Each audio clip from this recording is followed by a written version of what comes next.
নমস্কার, আমি ডাক্তার রনি মল্লিক। আজ আমরা শিখব কিভাবে অ্যাম্পুল থেকে ঔষধ সিরিঞ্জে নিতে হয়।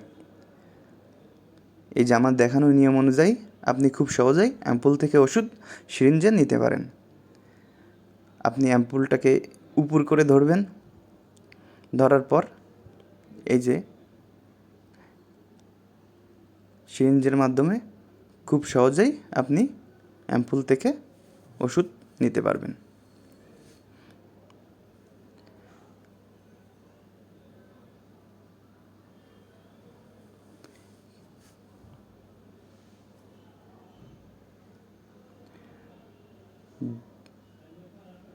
এখন এর ভিতরে থাকা যে বাতাস আছে সেই বাতাসটুকু আপনি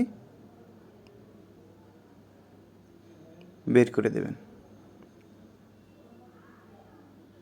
বের করে দেওয়ার পর আপনার অ্যাম্পুল থেকে ঔষধ সিরিঞ্জে নেওয়া শেষ। আমার এই ভিডিওটি যদি আপনার ভালো লেগে থাকে তাহলে অবশ্যই লাইক দেবেন, শেয়ার করবেন এবং সাবস্ক্রাইব করবেন আমার চ্যানেলকে।